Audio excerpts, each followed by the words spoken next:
Assalamualaikum warahmatullahi wabarakatuh. Ketemu lagi kita di dalam channel Infotech Infra pada seri tutorial bahasa pemrograman web. Kita langsung saja. Ini adalah hasil kita di pertemuan sebelumnya. Kita sudah bisa menambah data. Di sini tombol tambah yang sudah berfungsi. Di sini kita bisa menambahkan data produk yang terdiri atas nama product name dan product description ya. Oke, untuk pertemuan kali ini kita akan membahas tentang CRUD yang ketiga.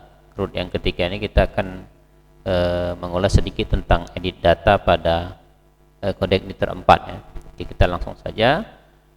Nanti kita akan buat link pada tombol edit. Jadi ketika kita klik maka dia akan membuka form edit data ya.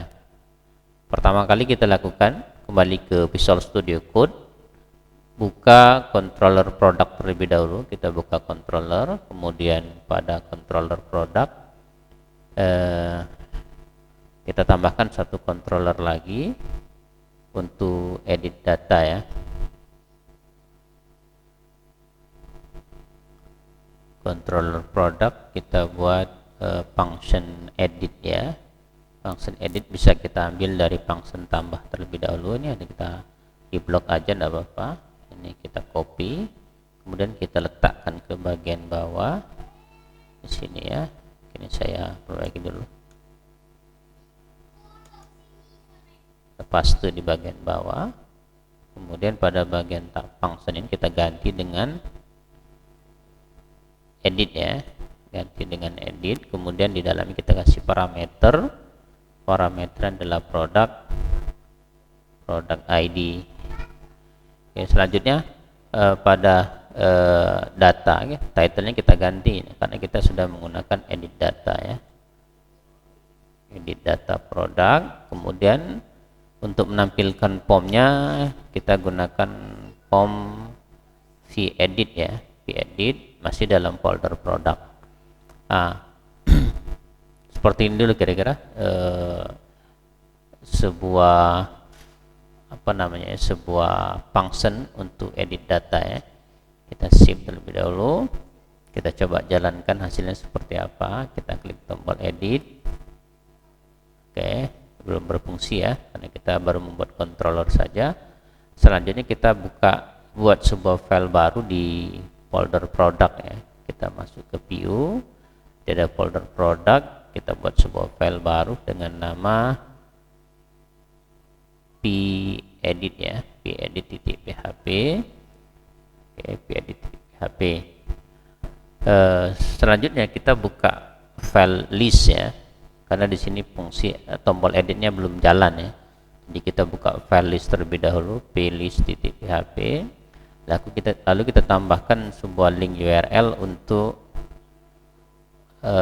tombol editnya. Naik ke bawah, turun ke bawah ini ada edit ya, edit di wrap-nya.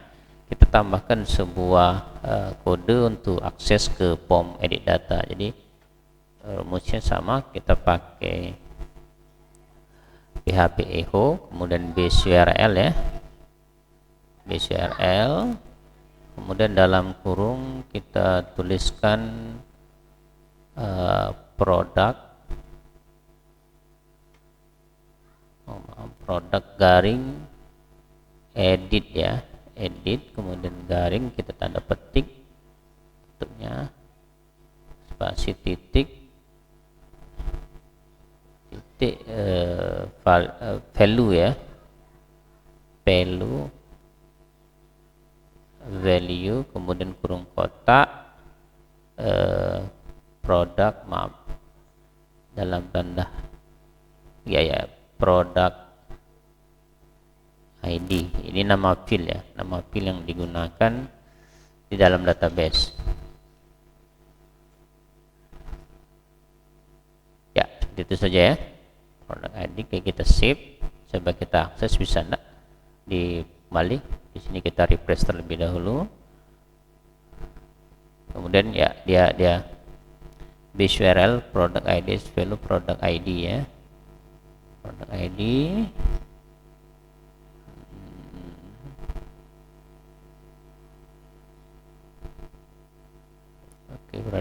Oke, ada yang kurang ya, yang kurang. Coba kita lihat dulu hasilnya seperti apa. BCRL, benar, BCRL, kemudian product ID, product edit. Oke, karena di form ini belum ada ya, jadi kita belum, di product tadi sudah ada ya editnya. Di product, kemudian edit ya, edit.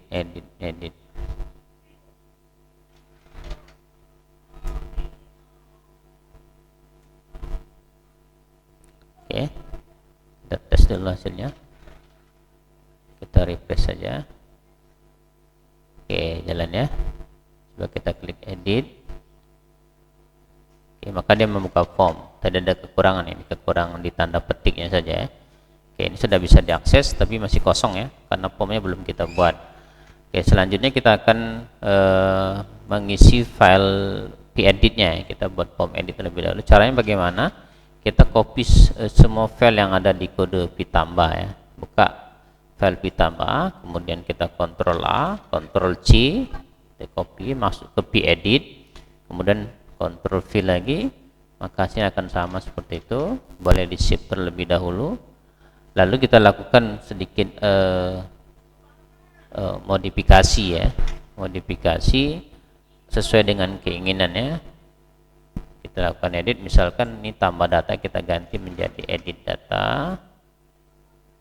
data, kemudian nanti simpannya kita ganti menjadi update ya, kita simpan menjadi update.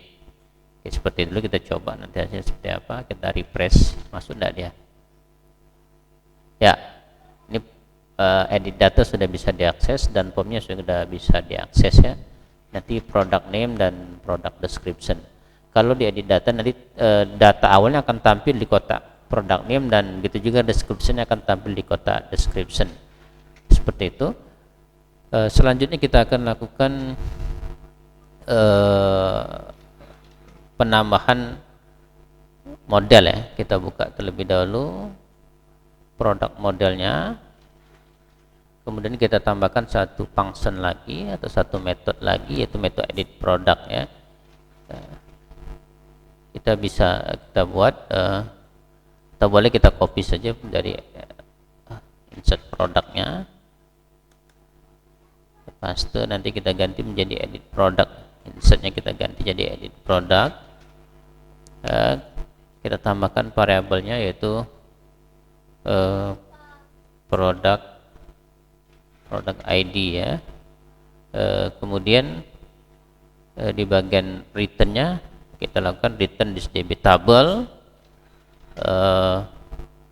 where ya, return ini insert kita ganti dengan where, kemudian dalam kurung dia itu adalah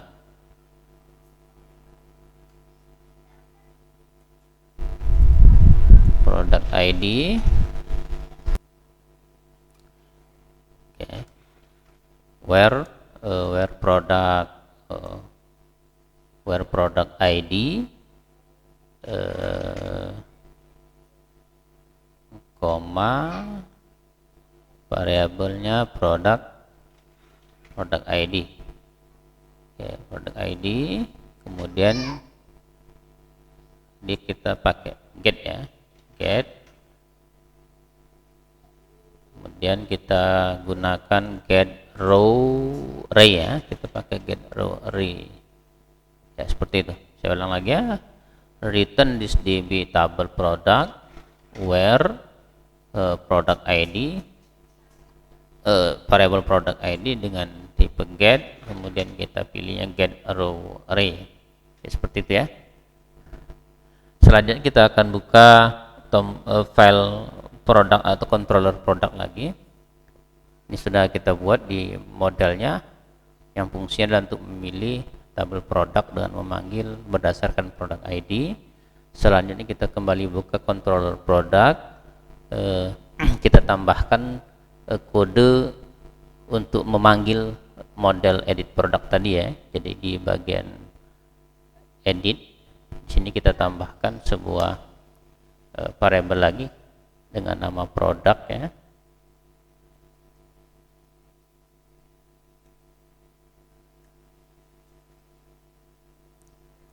produk dengan perintah $this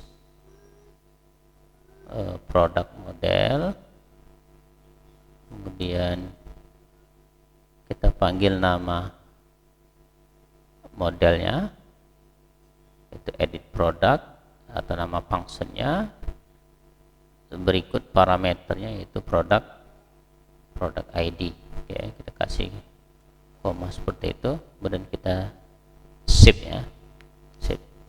Selanjutnya kita akan kembali ke kalau kita lihat dulu perubahannya, tidak ada yang berubah ya, tidak ada yang berubah. Jadi kalau misalkan kita klik produk, kemudian kita klik tombol edit, ya dia belum tampil ya, dia belum tampil. Selanjutnya kita kembali ke file editnya, kita tambahkan kode untuk memanggil data atau memasukkan data yang ada di database supaya bisa ditampilkan di form edit datanya ya. Caranya pada bagian form actionnya, pada bagian form action kita perbaiki di sini BCR-nya bukan ke shift lagi karena kita sudah menggunakan update nanti ya. Kita akan gunakan update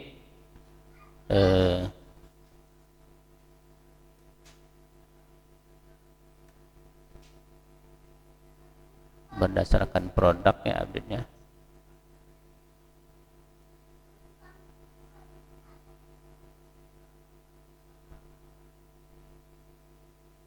Product ID.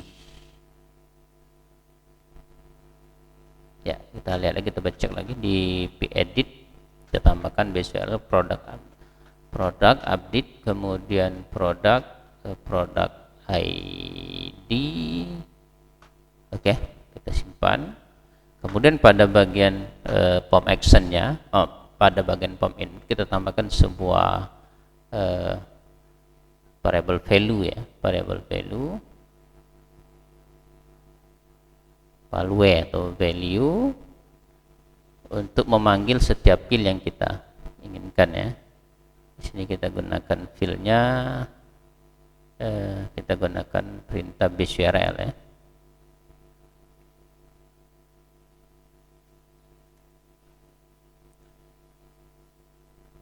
BCRL, kemudian maaf bukan BCRL ya. Ini kita gunakan variable produk ya, produk, kemudian nama fieldnya adalah produk name ya, maaf ya, produk name. Oke. Produk name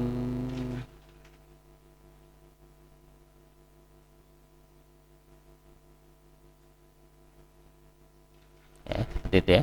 Jadi variable value, kemudian isinya dalam memanggil field product name ya. Nah, hal yang sama juga kita lakukan untuk description-nya ya. Ini kita spasi dulu. Jadi kita copy saja ini.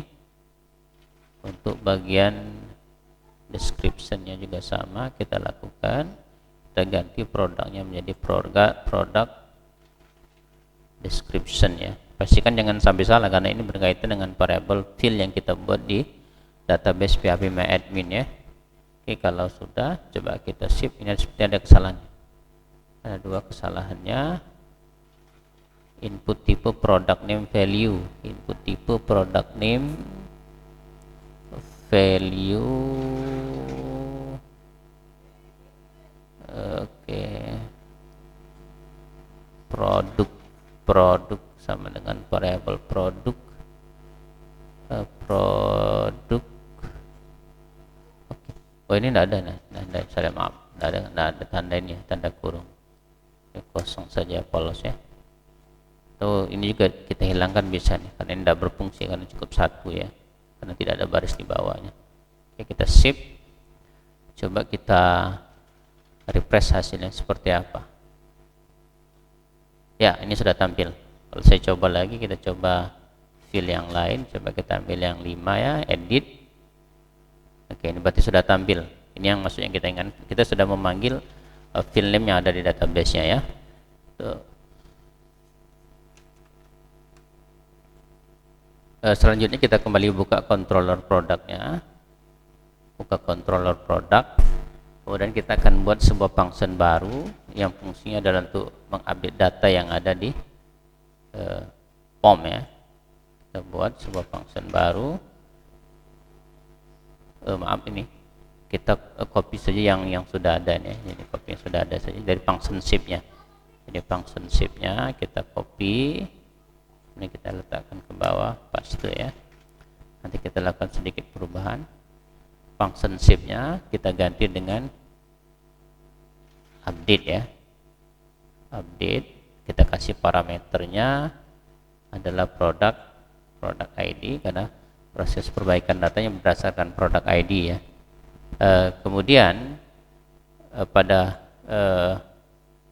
bagian this ini kita ganti this product model update, ini bukan lagi insert ya.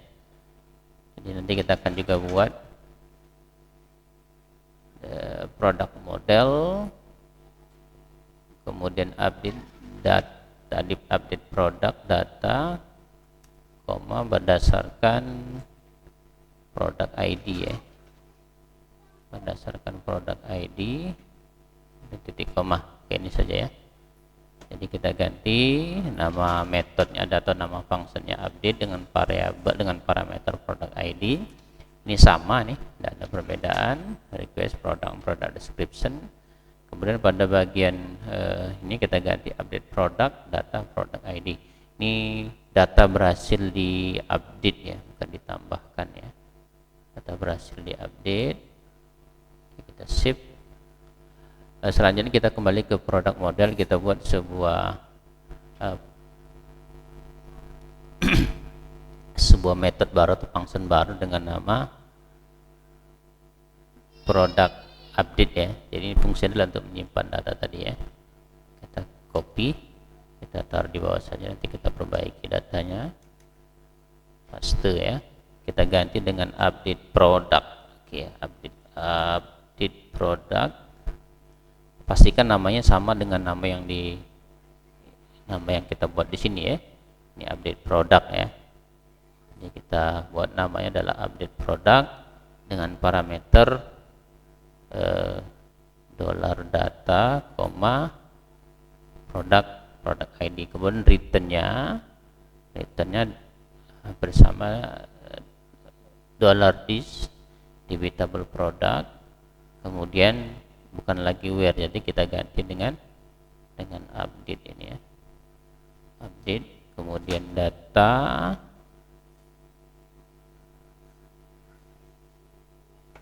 ini kita hapus saja, tidak apa-apa. Data, kemudian array, product ID ya, product ID, kemudian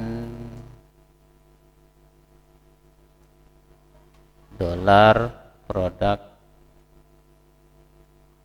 ID, tutup kurungnya, tekan lagi. Oke, betul ya.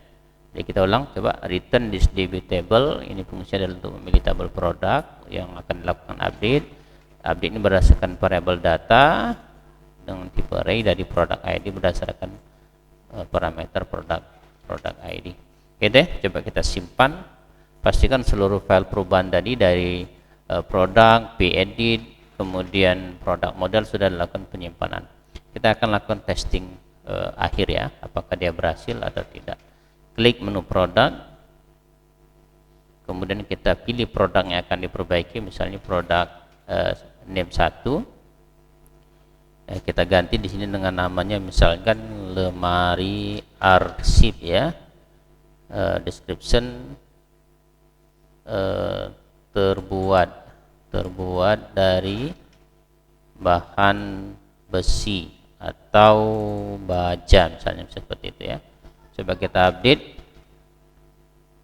hasilnya seperti apa ya. Ini berarti ya sudah berubah. Nama produk sudah berubah menjadi lemari arsip, kemudian description produknya sudah berubah juga terbuat dari bahan besi atau baja. Kemudian di sini sudah ada kalimat data berhasil diupdate. Oke, teman-teman, berarti CRUD edit data kita sudah berhasil dan silahkan dicoba. Ada hal-hal yang perlu didiskusikan, silahkan didiskusikan di kolom komentar ya.